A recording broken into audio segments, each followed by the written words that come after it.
Thank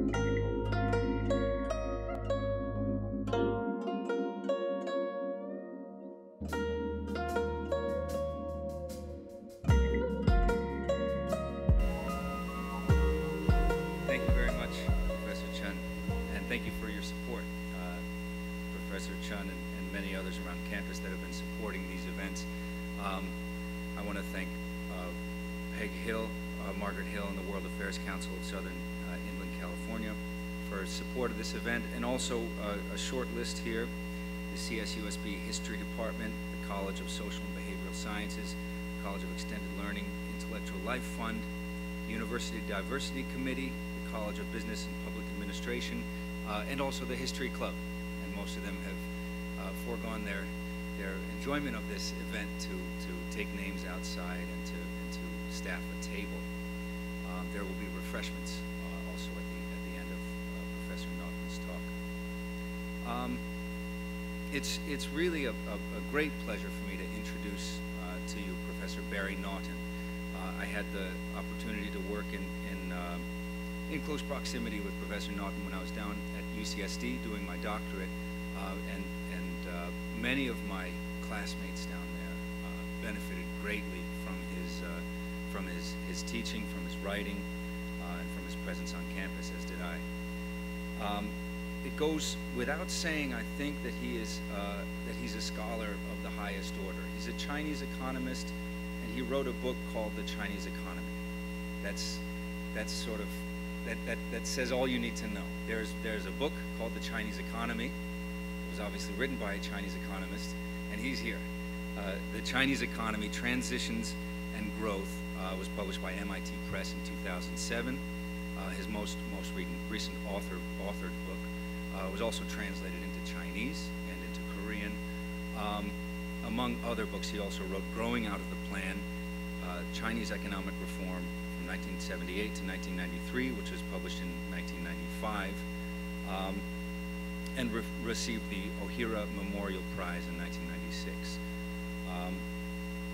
It seems evident from these and many other credentials, a PhD from Yale, MA from Yale, and a BA from this coast, from University of Washington, that Professor Naughton is absolutely a scholar of the highest order. But he's also a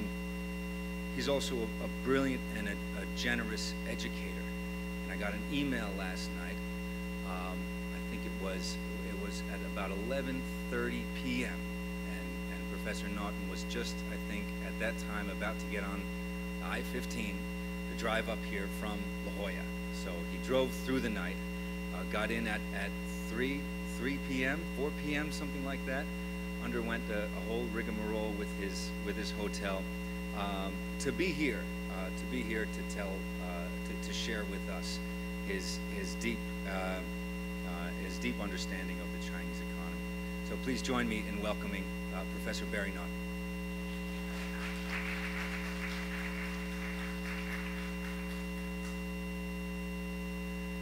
That was a great introduction. I totally can't take credit for anything involving driving up the freeway late at night with some classic rock coming out of the speaker. It's not a hardship in any sense. So thank you, Jeremy. Well, I don't know where to start, in a way, that to see President Carter at 90 years old handling such an incredible range of issues and talking about, you know, the way he was able to dive deep but also handle the specific details and facts of so many aspects of the relationship. It's amazing. It's a privilege to follow him. I thought, I guess, the way I would try and add some value to that remarkable interaction is to pull us over to maybe how things might look right now to the Chinese leadership. And of course, part of it we don't have to add. I think President Carter, unlike me, has met Xi Jinping a couple of times. He's taken the measure of the man as an individual, and he has obviously a very good sense of the man interacting with the United States and trying to position China for a new role in the global economy, global politics, even global strategic balance. There's one thing that that President Carter said that I do disagree with, and I'll tell you about that a little bit later. But let me bring it to what's probably the other side of things that are on Xi Jinping's mind, my guess, which is that the Chinese economy today is in a really crucial period of transition.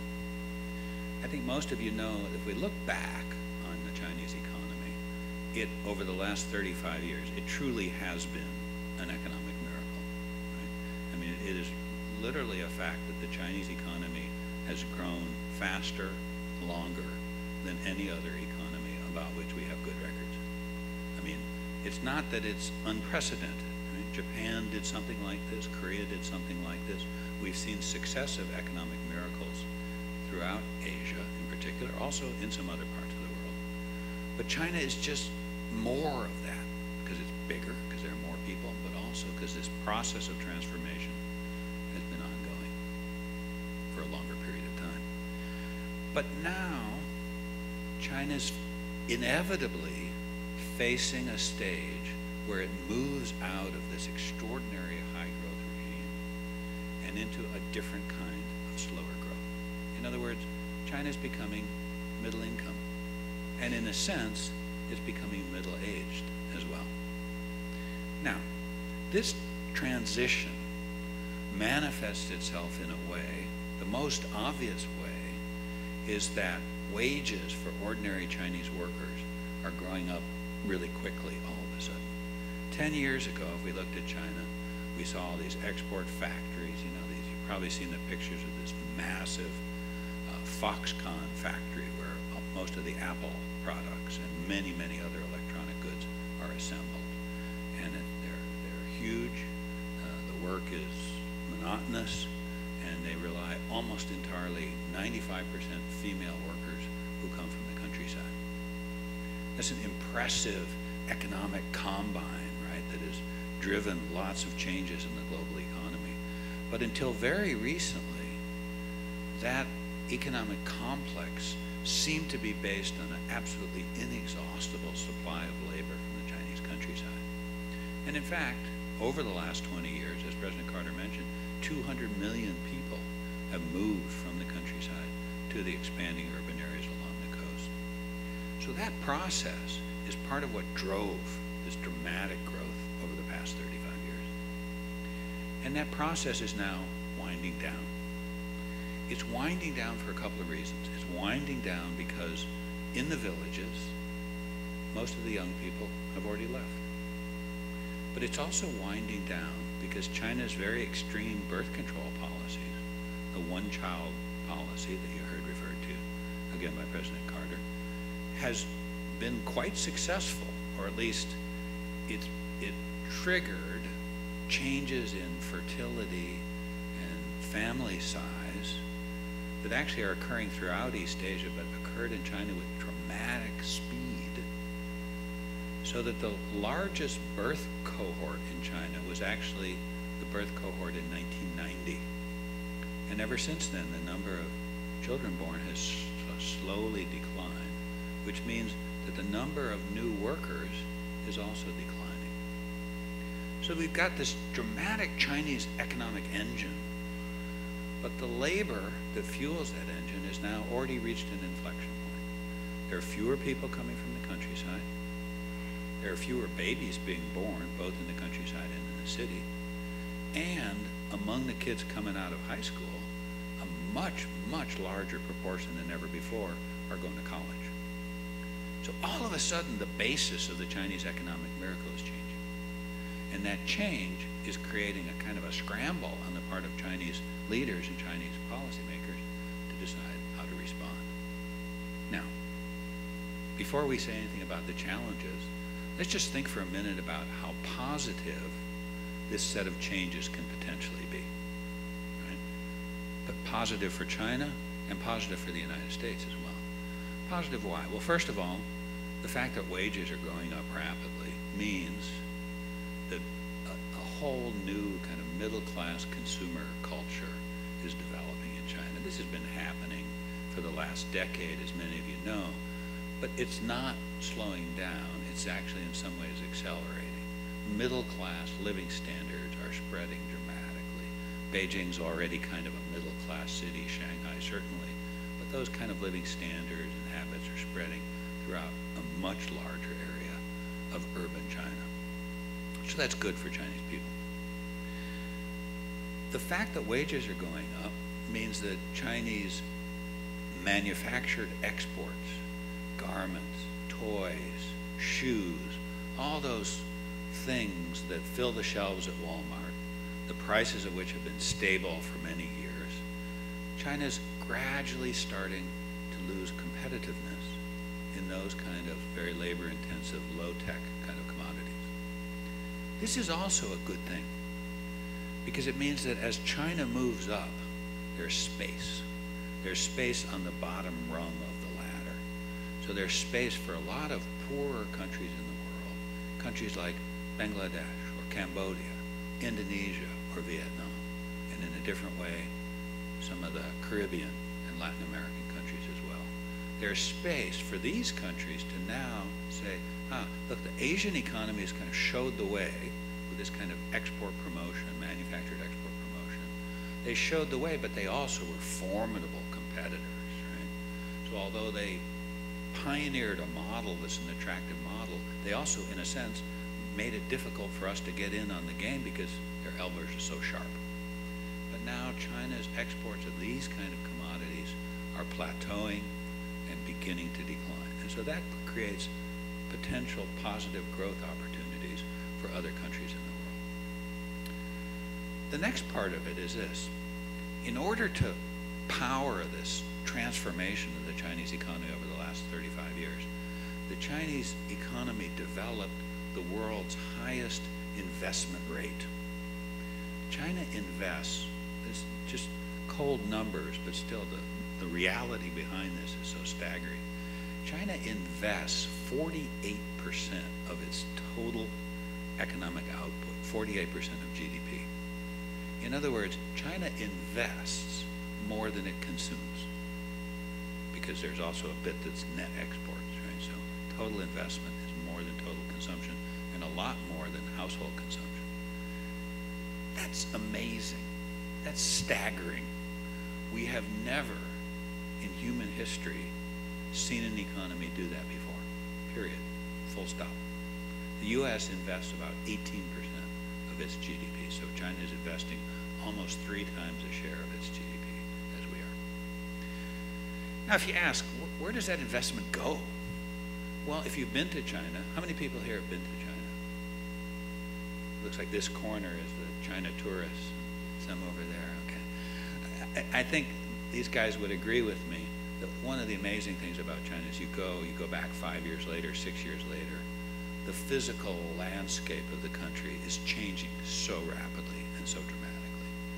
And the key driver of this change is this very high investment rate. So new buildings are going up for housing, new railroads, airports, highways, everything. So you go back to Beijing after 10 years, you get lost because you can't find your way around. So the tangible results of this extraordinary high investment rate are apparent for everybody. But here's the thing. As the economy shifts structurally, as it moves out of this period of very high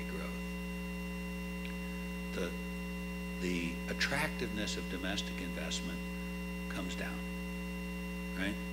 The changes that were so obvious 10 years ago, or the investments, I should say, that were so obvious 10 years ago, are less necessary today. The highway system's been built. The housing stock available for urban people is pretty abundant. Now, that doesn't mean there's not going to be lots and lots of domestic investment in China in the future. There certainly will be. But what it does mean is that as China adapts economically to a slower growing middle income population, it's going to have to find ways to invest smarter. It's going to have to find ways to invest in more sophisticated higher tech enterprises. And it's going to have to find ways to invest more abroad. Now, the investing abroad is something that's quite sensitive to the United States, but ultimately should be in our advantage. let me talk about the advantage first, and then I'll talk about the sensitivity. The advantage is because the global economy is still growing much too slowly, right? If you've been following the stock market over the last week, you know, U.S. stocks have fallen almost 10% over the last week, not because people are worried about the U.S. economy, but because people look around the world and see that the driving forces moving economic growth throughout the world, Europe, Japan, even China, certainly Brazil, India, are weaker than we would like. And so you can see that a successful transformation on the part of China will make a huge positive contribution to what we want to see happening to the global economy. Because a China that's upgrading successfully, moving out of labor-intensive, low-tech manufactured exports, and providing finance and investment for infrastructure globally and for different kinds of investment around the world is a big potential positive that directly affects economics in a way that benefits us, because we benefit from a stronger global growth impulse. So that's the good side. That's the good outcome. On the more difficult side is that for Chinese leaders, they look at the transformations they need, and they recognize that in order to make the shift from a growth pattern that's based on transferring people from the countryside to the city and pouring out a bunch of manufactured exports to something else, they need to do economic reforms. And here we see China definitely making progress, but also in the midst of a transition that they seem to feel ambivalent about and uncertain as to whether they're willing to make the really dramatic breakthroughs that most of us feel are necessary. Let's talk about Xi Jinping for a minute. When Xi Jinping came to power about 2 years ago now, he immediately started to talk about the need to renew or revitalize economic reform. During the period, say the last 10 years or so, the economic reform process, which clearly has been the big story for China over the last 35 years, no question, right? If we go back to the Deng Xiaoping era, from then until now, overall the picture is growth of markets, growth of private business, increased prosperity, and, crucial bits of institution building necessary to support this kind of transformation. But over the last decade, not so much. In part, just because after Zhu Rongji in the 1990s made these dramatic breakthroughs in economic reform, China's economy after about 2002, 2003, launched into this incredible takeoff, right? Times got good. People's living standards improved. Conditions improved for state-owned enterprises. China's exports doubled in 3 years. And so under those kind of economic conditions, the impulse, the drive for economic reforms slowed down, and a lot less got accomplished. So when Xi Jinping came to power, he started signaling right away that he wanted to revitalize the economic reform process. And if he was going to do this, there was one obvious place where he would do that, and that's in a meeting called the Third Plenum that took place in November 2013. For historical reasons, the Third Plenum has lots of resonance with other key Communist Party meetings in previous years. Third Plenum has often been where a new group of leaders grapple with economic problems. That was true in 1978, 1993, 1984, many occasions. So 2013, Third Plenum, that was the obvious place. And in fact, Xi Jinping came through in the sense that the Third Plenum produced a very impressive document that made a couple of principal calls. One was for a reduction in government intervention in microeconomic decisions. Another was for the idea that the market would play the predominant role in resource allocation. But both of these are sort of reaffirmations of things that had been sort of there in Chinese policy before, but had gotten submerged in this kind of general enfeebling of the reform drive over the past decade. And they actually produced a list, a to-do list, that had the 380 different reform initiatives that were then disaggregated to many different organizations and government bodies as a way to move forward.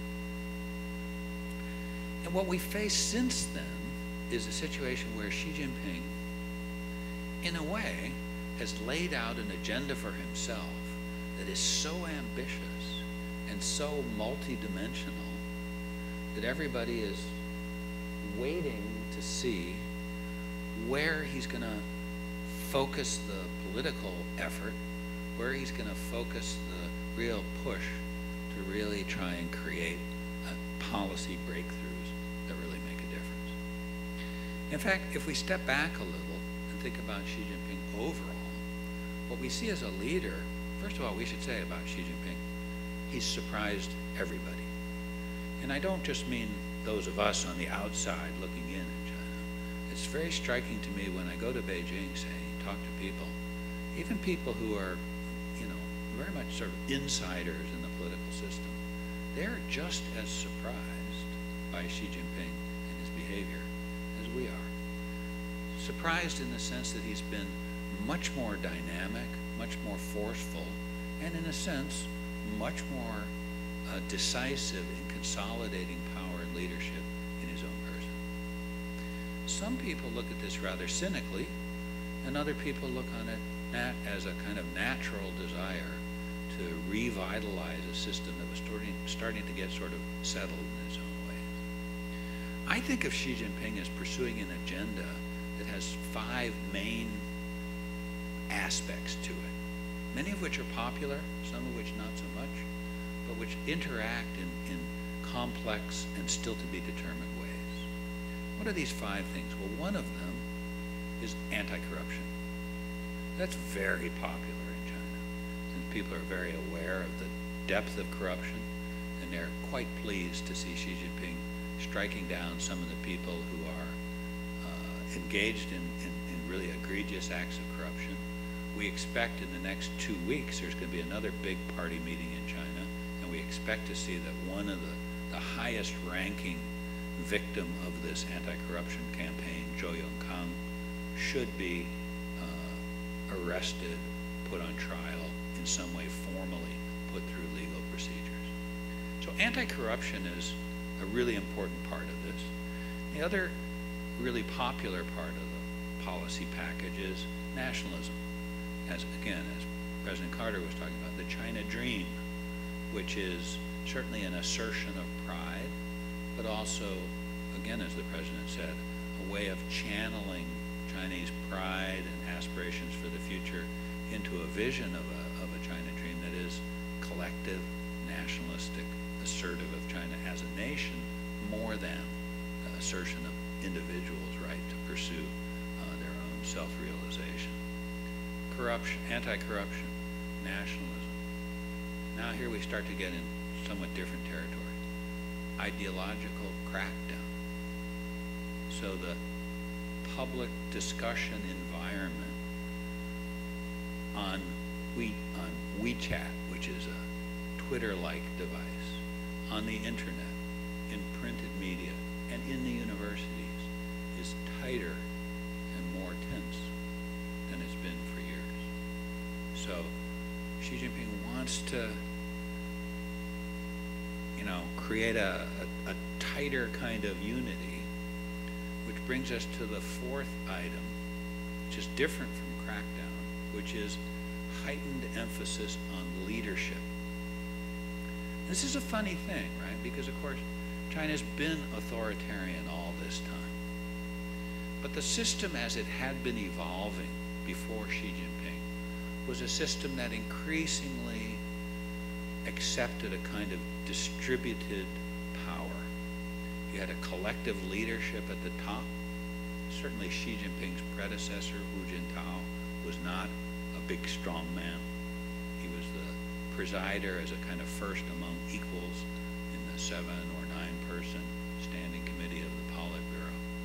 And that's sort of how business was being done throughout the system, right? Rather dispersed, a certain amount of not external accountability, but internal balance and division of power. Now Xi Jinping has come in and said, that's not right. Leadership should be core, beginning, of course, with my own, but extending throughout the system so that in certain situations, certain political officials should be encouraged to take the initiative and to establish a kind of almost Maoist connection with the people in order to give the people what they want. It's a big change to the political climate. And then the fifth element, well, now we're back where I started. The fifth element is economic reform. So, does economic reform fit with these other four? Well, yes and no, right? Economic reform certainly can fit with certain aspects of anti-corruption, right? Because a more fair economy with fewer government interventions, a more fair market economy defended with a drive against corrupt officials, those things can certainly go together, at least under certain circumstances. And some people argue that the emphasis on leadership is also a crucial part of economic reform because the system needs a little bit of a push. And so Xi Jinping has also set up a series of Communist Party bodies that are in charge with overseeing the economic reform effort. And so you've got this funny kind of configuration where the Communist Party is overseeing reforms that are designed to shrink the role of government in order to expand the role of the market. Can that work? I'm not sure. Maybe. I mean, China's made lots of things work that we didn't initially think were workable. But here I think there's some real tension between the rule of law and the building of regulatory institutions on the one hand and a top-down model of economic reform.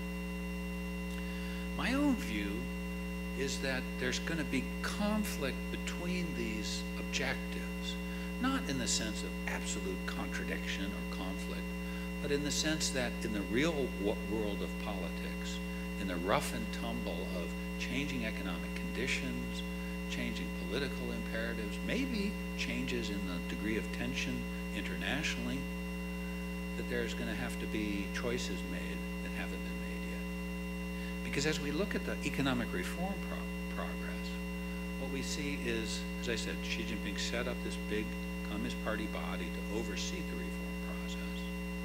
But it's elected to adopt a kind of a procedure that is essentially encourage the bottom-up maturing of reforms, and when they're ready, approve them. So things have moved forward in a number of important ways. There's some interesting proposals for changing the way that state-owned enterprises are managed. There's some important fiscal reforms. There's some changes that make it a little bit easier for rural migrants to the city to become permanent urban residents. But when you look at each one of these, you'd say, well, they're moderate compromise policies.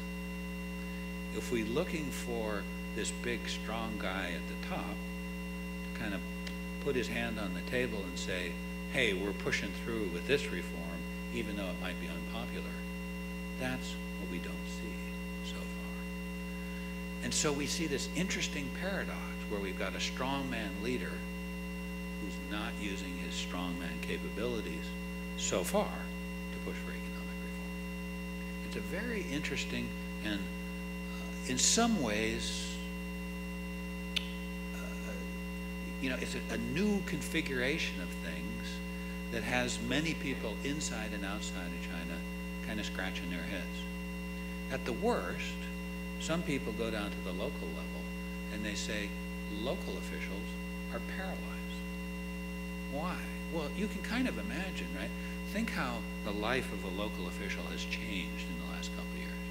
in the first place, a couple of years ago, probably maybe half his time was spent whining, dining, schmoozing, putting together projects and business, not necessarily corrupt, but just a style of doing business that was, cultivate this investment project, get this deal done, bring your friends in, eat, drink, but get the business done.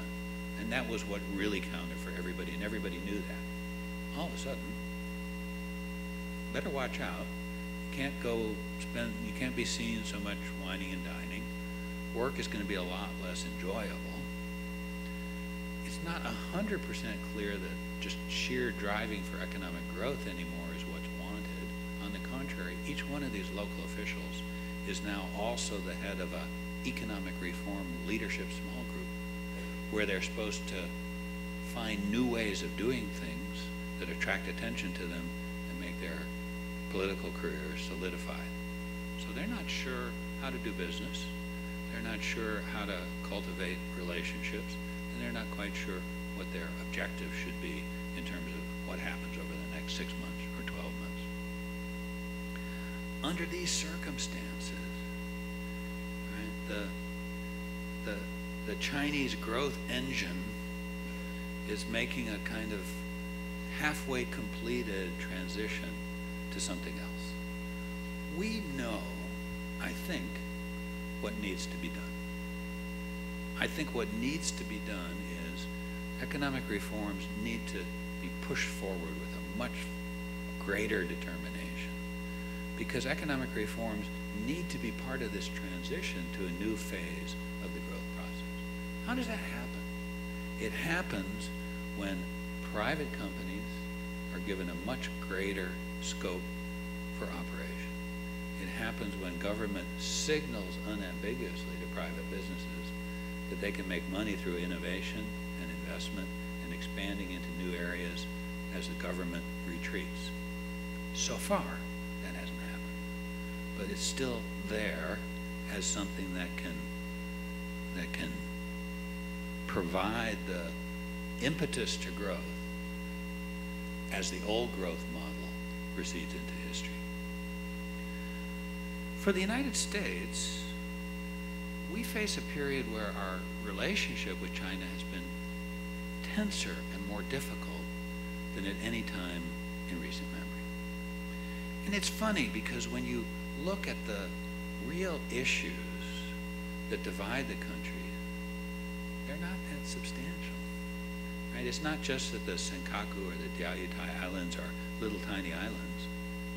It's that you search in vain for some kind of fundamental interest clash between the two countries that are, that really drive conflict.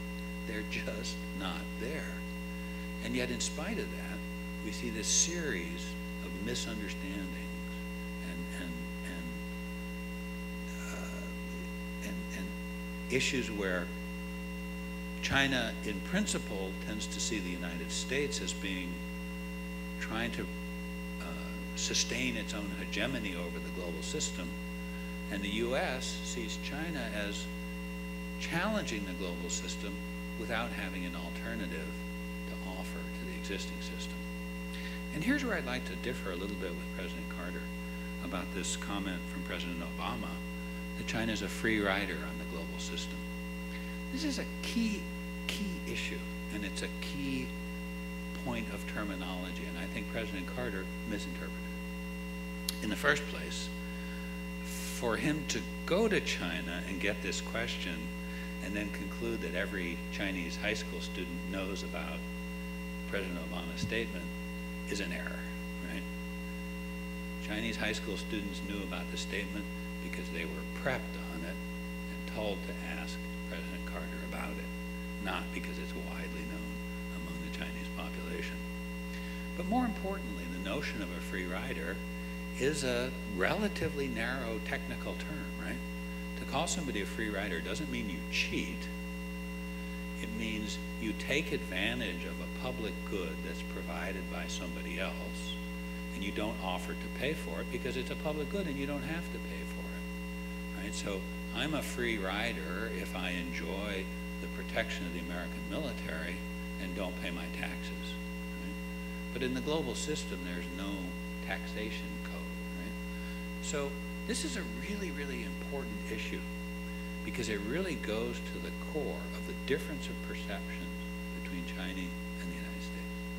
We in the United States, including myself, believe that there is a global system with rules and institutions and procedures. Of course, we recognize that the U.S. in some ways benefits disproportionately from this system. We certainly recognize, if we know our history, that the U.S. is in some sense, the architect of this system at Bretton Woods and then in many cases since then in the 70s and 80s. So we perceive this as the system. And we look at China and we say, is China a beneficiary of this system or a victim? Dumb question, right? Obviously they're a beneficiary, since we started out by saying nobody has grown faster, longer than China. Surely that could only have been possible within the confines of a system that's beneficial.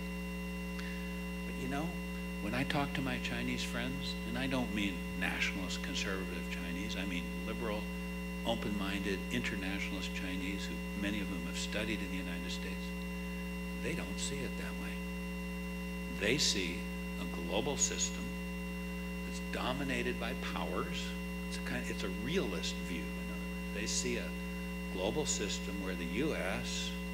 creates institutions in their interests and then sometimes follows the rules when it suits the U.S. and sometimes doesn't.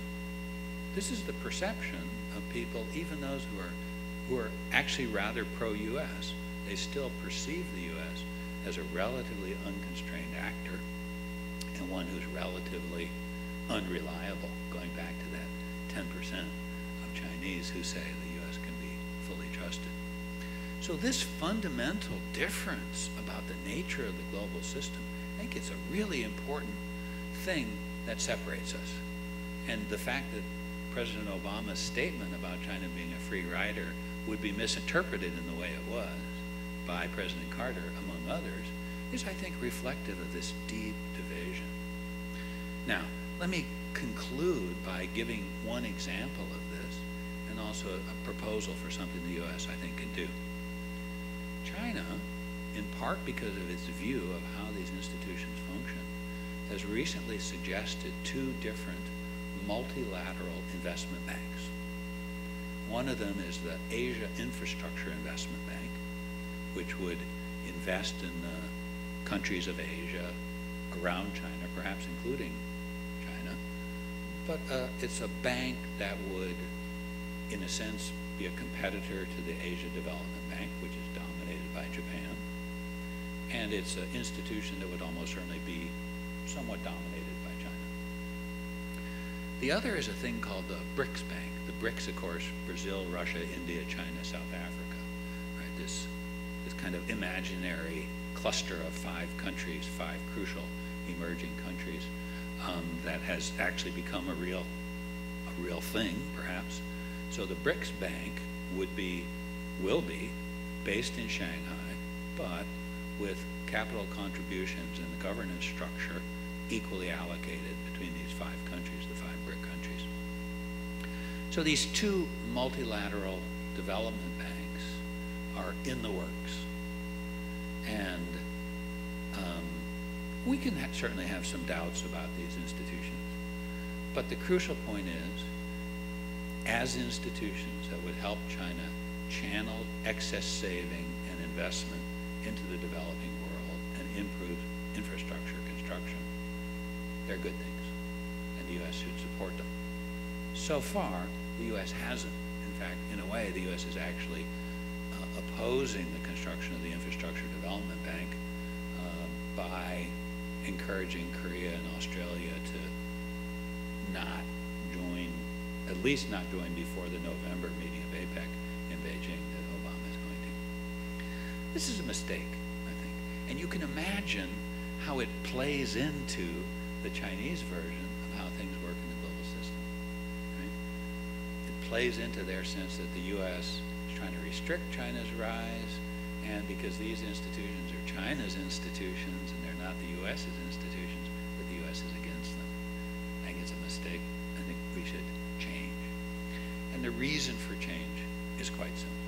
The reason for change is that the nature of the relationship between China and the U.S.